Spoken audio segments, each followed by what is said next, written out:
Hello, good evening, and welcome to Political Update. I'm your host, Christopher Devine, and today is a very special episode. We don't have another politician joining us today. We have an author, G.C Gonzalez, author of Thoughts of a Common American, I've Had Enough. Thank you for being with us today. Well, thank you for having me, Christopher. So tell us, you're not a politician yourself, but tell us a little bit about your background. Well, I wasn't very much involved in politics for a long part of my life. For the most of my life, I would say until maybe around maybe a little before the 2008 presidential election, I ignored politics. I grew up in Michigan, and I grew up in both an environment that was both poverty and, I wouldn't say wealthy, but well-to-do. I went from the well-to-do to the poverty case in life, and I graduated high school while on welfare programs. So, and after that, I joined the military. Spent about 13 years in the Marine Corps as a Marine Corps officer, and left the Marine Corps and came out to the public sector, and I've been working as an engineer in the DoD ever since. And even through all that time, I voted, but I wasn't very much involved in politics. I didn't pay much attention. I listened to what was on the TV and what I heard people say, and I voted based on how I felt. Right, my emotions are what drove my votes. I voted both for Democrats and Republicans. I had no bias either way, and I just kind of went out there and voted for who I thought, just felt better for me, and I think that's what a lot of people do. But I didn't pay much attention to the politics, like I said, until about 2008 when I started to really listen. So. Okay. All right. Well, you're not a politician or political insider. So, what made you write a book on the American political system? Well, I think what started off for me, Christopher, is frustration. Well, when I started to really pay attention to U.S. politics, I got this eerie feeling that common sense was lost. And I know there's some politicians out there that are really working hard and trying to do the right thing for the country and all. And I don't want to put them down. But generally speaking, I just felt like the common sense wasn't there. I mean, you can look at the polls and the favorability polls on Congress in recent years, and it's horrendous, right? People don't have the confidence in Congress anymore, and I think that's been a growing thing. And I noticed that myself. So when I started paying attention a little more, I decided, I need to do a little digging. I need to do a little research. I'm an engineer. I dig into stuff, and I solve problems every day. And I'm a critical thinker. So let me take a look myself and see what I can find. Let me try to find information that's not quite so biased. Everything's going to have a little bit of bias, right? And I think we have to accept that. But it's the information that is heavily biased that really bothers me. Okay, and so that's the information I really have to dig through and look for the important, the important or the factual information. So I started doing it, and the more I did that, the more frustrated I got, to the point where I had enough. And that's where I think the title of the book came from. I just had enough at that point. So I no longer do I really no longer can I believe the reasons and the excuses that are given by most politicians in D.C. I'm frustrated with the use of slander in political elections, and I truly believe that representation of the constituency is lying somewhere in a ditch. Right? I mean, it seems kind of harsh, but it's an analogy I use because I think it hits home emotionally for people like me. So what I started to do is, as I was digging through this information, I got to talking with people more often, and I started taking these conversations into the social environments where people usually say, well, you're not supposed to talk politics, right? That's at work and at parties and around friends and such, and maybe angered a few people here or there, but that wasn't my intent. I wanted to talk about the issues. I wanted to engage with people in the conversations and see what other points of view were. And I got those. I got some that agreed with me and some that didn't quite agree with me, and that was okay, but I got different perspectives. And as I was doing that, I thought to myself, well, let me write this stuff down what I'm digging up and what I'm thinking. Not because at that point I wanted to write a book, but at that point I wanted to have something collected on a piece of paper or on a computer, really.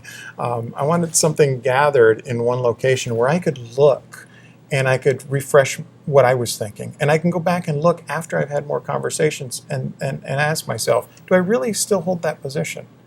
And that was why. And in any of those conversations that you had, were other people able to change your opinion either way on it? Absolutely. As a matter of fact, what's even more interesting to me is that as I was writing the book, as I was in the process of putting the book together, my editor, my content editor, she's a fantastic editor. She has a background in political science. So she was one who actually would question me about the issues. And she was harsh. And I asked her to be harsh. And I wanted her to be harsh.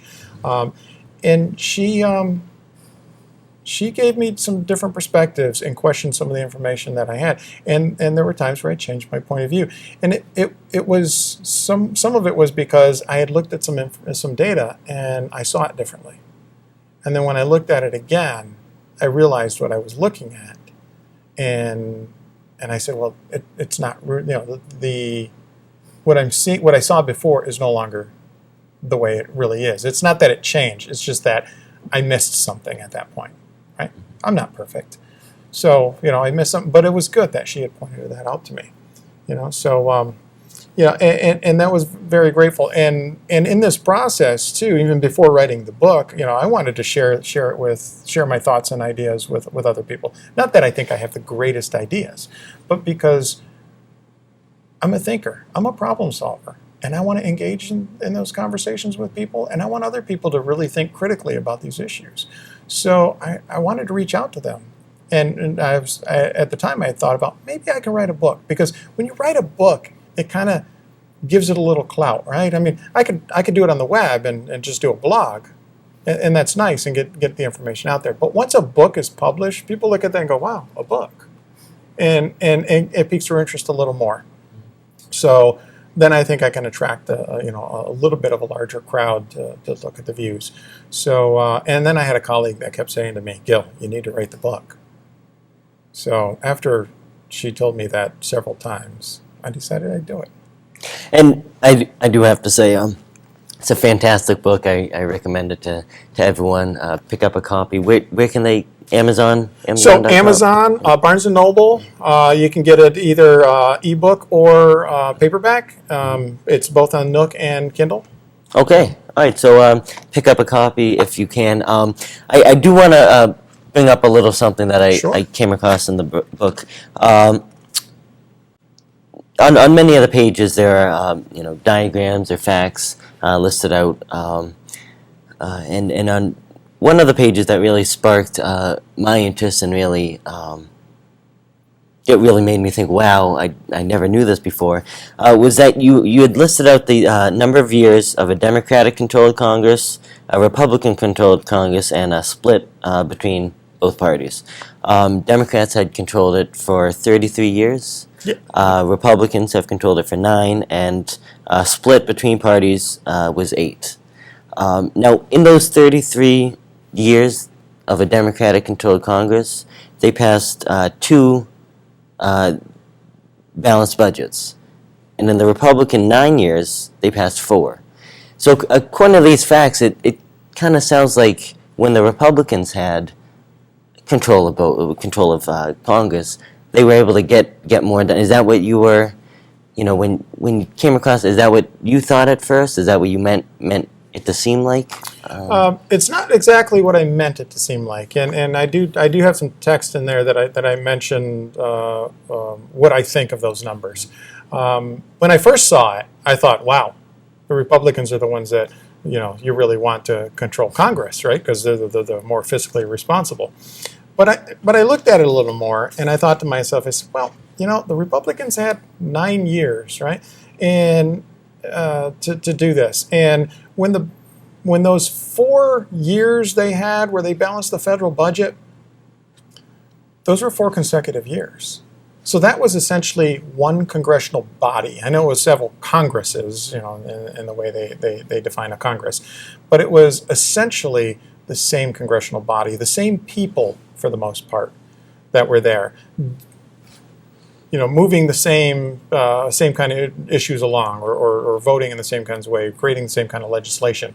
And in addition, they also had a president that they were working with, right? They had President Clinton there that they were working with, and he had an interest in balancing the budget also. So you had a president and a Congress that were both interested in balancing the federal budget. Okay? So that's where I think that played in. So in the book, I kind of mentioned that, based on the statistics here, you would want Republicans to have control of Congress, and you would want a Democrat in the White House. Well, I think what this really means to me is that you would want that president in the White House, and you would want that congressional body back in Congress. And I know we can't do that. But I think it makes an interesting point that even if a Republican were to say, well, look at that, in 9 years, the Republicans balanced the budget 4 times. Well, that's a 44% success rate. I mean, if you got a 44% success rate in what you do, it wouldn't look too good, would it? Right? In a high school course, that's an F, right? In a college course, that's an F. If you were successful 44% of the time in your job, your boss might look at you and go, "I'm not sure if we want to keep you around." Okay? So that's why I wouldn't jump all over that and make that look too good. Okay? They haven't had a whole lot of opportunities. Okay, I'll say that. But when they did, they didn't take advantage of those opportunities as much as I would have hoped they would have. And the Democrats, likewise, didn't take advantage of the opportunities. And within the 8 years that it was a split between the Democrats and the Republicans, they weren't able to pass any. None. Zero. So they just weren't willing to work together? They just weren't... What was the problem with that? I don't know exactly what the problem was, but statistically speaking, if you look at budgets, when you have a split Congress, you get no fiscal responsibility. Maybe it's because they're battling each other, just like they are now. I mean, we've had a split Congress since 2010, I think it is, when the Republicans took over the House, took the majority of the House. And we haven't had a balanced budget ever since then either. I mean, so now it's been more than 8 years, right? So it's been more than, the statistics I show start from 1960. So from 1960 to 2009, these are the numbers I'm using, it's very poor. 6 balanced budgets in 50 years if you combine Democrats and Republicans together. So. Okay, well, so you offer pretty radical changes in the book, including changing the federal tax code and budget to let every tax-paying American choose where their tax contributions get allocated in the federal budget. How would that work? How would that, Well, it's pretty simple, and I agree. It's probably pretty radical. Even my editor said that's pretty radical, and I don't look at it as radical in the sense of we go in and we knock all the bowling pins down and we start completely fresh. I think it's radical from the sense that it's different from the norm. You get the words liberal and conservative thrown around in D.C. And this is one of those things where if I were to present this in front of Congress, they wouldn't want to move on it because it's different than what they do now, right?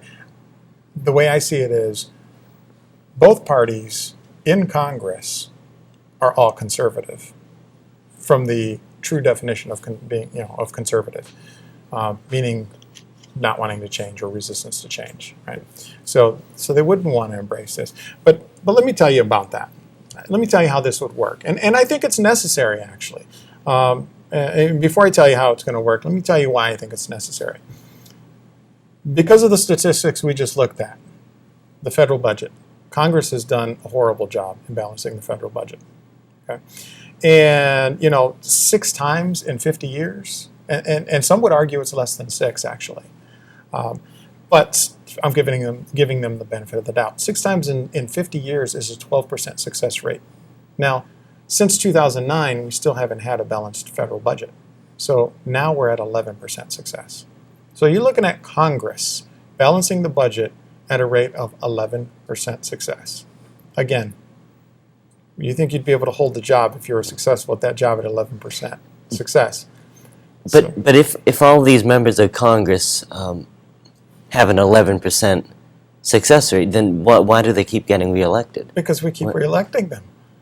Right? But because we're not paying attention. We are disconnected. The American society, I think, is, and I'll say, we are politically ignorant.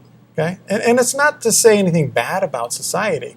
It's just to say that we have disconnected ourselves from U.S. politics. We have hidden away from the issues. We turn our head. We don't want to look at it because it's painful. It's difficult. Sometimes it's just downright disgusting. And we're trying to live our lives. We have, we're going to work. We're, going home. We have families, and we're trying to spend time with our kids, out on the soccer field, the baseball field, the football field with them, hockey, whatever it may be, school plays, getting involved with our children and our families. And we're so busy that we've disconnected. So as we've disconnected ourselves, we've let this happen. And so by having every tax-paying American be able to allocate their funds to their tax contributions to the federal budget gets us more engaged again. It requires the American people to get involved at least a little bit. Okay, so this is how that would work. Every year, when we file taxes, okay, and we hate filing taxes. I hate filing taxes. It's painful. We would add one more sheet to the tax form. Yes, I know it's another sheet. But this, I think, is a very useful one. And on that sheet, we would have budget categories. And I say maybe 5 to 10. Okay, because the budget line items are there's a lot of them, right? And it's too much for any one American to try to wrap their arms around. So I say create these categories, which all those line items will fall under, and maybe 5 to 10 categories that we can kind of understand. And categories like maybe defense, education, international affairs, research, intelligence and law enforcement, social programs.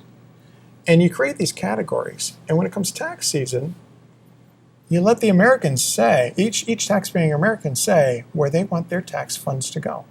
Okay? So me, for example, I like education. I think education is one of the things that we really should build up, and I think that's the thing to really develop a strong economy. So maybe I would want to put 30% of my tax contributions into education. Maybe I'd want to put, say, 5% in defense, 10% in social programs, 10% in international affairs, maybe 15%, because I think there's, we've got to interact with the rest of the world, right? And as I go through the categories, I can choose those percentages how I want. I could put 0 in a category if I want. I could put 100% in one category if I want, because that would be my choice. Okay? And that is my way as a taxpaying American to vote and to tell Congress and the president, these are the issues, these are the things that are important to me. So would they be required to follow what people check off, or would those just be guidelines to let them know what they want? In other words, if you check off, I want 30% of my taxes to go towards education, would that actually mean that 30% will go towards education, or is that just a suggestion to your representative in Congress? I think it would be a requirement. It would be law. Okay? Congress. So, for example, it is law that Congress has to pay the interest on our debt. Okay? We cannot default on our debt. Okay? No matter what happens, even during the government shutdown, it is law that Congress had to pay the debt. So that is one of the first payments that has to be made. So this would be the same. It is law that the budget has to get allocated that way. So at the end of the tax season, all this data would get collected up by the IRS. So the IRS is going to know what all of the percentage allocations will be, and they will know what the incomes of all the taxpayers are. Okay, and they can use past incomes also to help them out. And what they will do is project the next year's income, okay, based off of that. And they can create a margin, but they'll project the next year's income. And then what they will do is present to the Congress their budget and say, this is what the American people has told you they want you to spend money on, and this is how much they told you they want you to spend. And the Congress and the president will have to work with that. Okay? Now, there are issues around that people will argue, and there's a couple issues I want to point out. One, critics are going to say people aren't going to want to figure out percentage distributions. Some people are going to say, I don't want to do the math. Some people are going to say, I can't do the math. And I understand that. Right? I'm an engineer. Math is a language for me. Right? So it seems easy to me. But I understand that other people may not want to do that. My wife is one who would say, it's just too painful. I just want to check in the box. So I thought about that and said, a check on the box, that sounds pretty good. I like that. So as part of this, I would say that we require every member of Congress and the president to disclose what their percentage distributions will look like well ahead of time. So when it comes tax season, if you don't want to figure out your percentage allocations, you can simply choose one of the other options that the president or one of the members of Congress has chosen. Right? So, and it's just a check. That's it. And then that means then your tax allocations or your tax contributions will get allocated in the same way as the president or as that Congress member that you've chosen. Okay? So that solves that problem. So the critics can't complain about that anymore. It makes it easy for people. So you have two choices. Okay. And go ahead. These critics that you talk about, are these people that, I mean, they're called critics, and they're supposed to know everything about the political system, and they consult with their representative. But do you think that they really know what the majority of average Americans want, or are they just speaking in terms of what would most benefit whoever their representative and people in Congress? Oh, absolutely. I think that's the latter, right? So the critics are going to be critical because what they want to do is shoot down the idea so that other Americans will say, oh, well, that's a bad idea, and they'll turn away from it. Because the critics want that say their party or their group to have the control. They want it their way. Okay, what I'm proposing takes some of that power away from Congress, takes some of that power away from those political parties, and puts it in the hands of the American people. Okay, basically what it's saying is every year we are voting with our money. Okay, and not only are we voting with our money, but we're telling Congress and we're telling the president, this is what's important to me. You don't have to run a poll. You don't have to, go onto a news, go into an interview, or have the press secretary come out and say, this is what we think the American people want. We're telling you every year. And so I think that's a huge thing because it's much better than a poll. A poll is done and it's somewhat localized, or it's somewhat segregated because it doesn't include everybody. Because it's very hard to do a poll to include every type of person from every background, every demographic. But this gets everybody. It gets everybody who pays taxes is what it does, right? And when it comes to the budget, it's the people who pay taxes that are essentially providing their contributions to the federal government to do for the American people what we want. So. Okay, and also one of my last questions for our interview, going back, how the American people as a whole are kind of ignorant when it comes to politics, as you had mentioned. Do you think part of that is not just that they don't have an interest of what's going on in D.C. and that they want to learn, but that's a lot of the news sources, especially nowadays. You have, most conservatives like to watch Fox, which might slant the news some way, and a lot of liberals might watch MSNBC or CNN that might slant the news there. So do you think it's not just the American people, but the media's fault that a lot of the American society is ignorant when it comes to politics? Yes, I agree. Yes, absolutely. The American media, okay, one thing we got to keep in mind is the American media, they need to make money, okay? They have jobs. They're getting paid to do this, right? And if it's not interesting, the American people are not going to watch, right? If it's not interesting, they're not going to make money, okay? So they have to make it interesting. And the other factor in there is that these media organizations are owned by somebody who may have political views, and oftentimes do have political views. And that influence from the people who own the media organizations can trickle down through the organization to the point where they're telling editors, this is what I want to hear about. Okay. And it may not, they may not be saying change the story to say this, but what they may be doing, and I think they're doing, is they're saying don't run that, run this. Okay. They're choosing what to show us. And by choosing what to show us, they're essentially manipulating our views. They're driving our emotions in a certain way. Okay. And the people who don't really pay attention, like I was, okay, I was one of those people, gets driven by that bias, and then goes to vote based on that. So I do truly believe media has a big influence, and I would really like to see media become more independent and more critical. I think being critical is very important.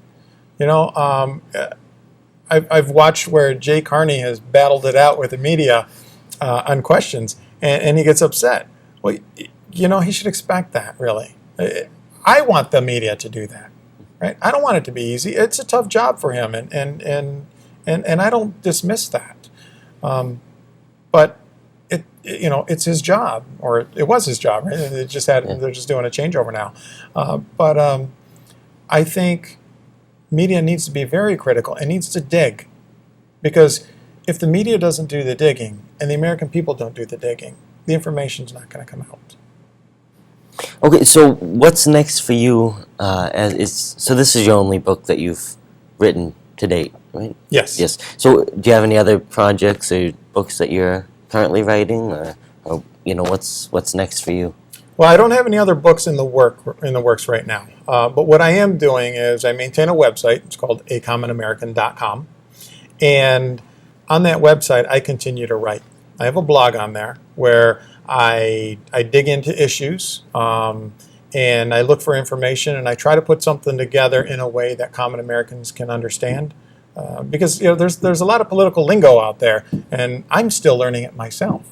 So I have to look things up and understand it, and then I try to put it in the blog in a way that, you know, again, the way that common Americans can better understand it, and keep the conversation going, and keep the information flowing.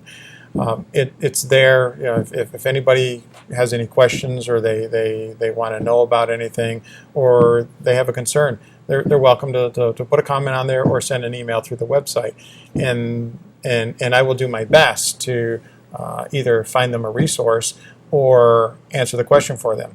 In addition, another page that I have on the website is called Do Your Homework. Okay? This is one of those things where I feel like we all have to do a little bit of homework when it comes to politics. Okay? I didn't do a whole lot of homework in high school when it came to politics and, you know, government and civics and such. I didn't like it. I was one of those guys. And in college, I didn't really take anything that had to do with government or civics. So I have to play catch up myself. So I have to do my homework. So I put this page together to help others do their homework. And on there, I have a couple of things. The first thing I have is called Gill's Guidelines for Voters During Elections. And it's a set of guidelines I provide that I use during an election season. And I did see that, and I believe one of your guidelines is ignore political ads. Is that one of them? Absolutely. Ignore. Yes. Yeah. Yes. So when you see those commercials on TV that pop up and they start talking politics, turn away from it, or just turn the TV off. Is that because they're lies? In no way are they there to really help you. And what those commercials are meant to do is to drive your emotions. Okay? And some of the information on those, and I would say maybe even a lot of information on those commercials, is skewed or just wrong. Okay, so I'd say ignore those completely. Let them spend their money on it, okay, but just turn away from them. Make those absolutely ineffective. So when you are deciding a candidate, should you go on their website for issues, or because even those can be skewed if their own campaign is putting it out there. So what's a reliable source to get good information on the candidates? Well, there are several reliable sources, and I do recommend you go to the candidate's website and read their website. Read what they write about the issues. Read what they say, because it gives you time to actually absorb it, because you're doing that at your own pace, and that's what we should be doing. When you're reading, you can pick apart things, and you can look at it and decide: are they giving enough information, or are they skewing information? You can look up stuff. Right? You can go find another source to see if that information is correct. So I do encourage to read what they have and see how much information that they provide. Some of those websites, you go there, they don't have a whole lot of information for you. They don't talk much, or they don't write much, right? I think they should do more writing than they do. The other thing is, go to some other resources. And on my website, on the Do Your Homework page, I have a list of resources that are there. And one of them I think is fantastic to help you in understand the different candidates, and it's the Project Vote Smart. They do a great job. They're independent. They just gather data together, and it's free. You can go there and learn about the different candidates. Okay. So. All right. Well, acommonamerican.com is where you can go to find out more about Gil and about the book, and visit his blog.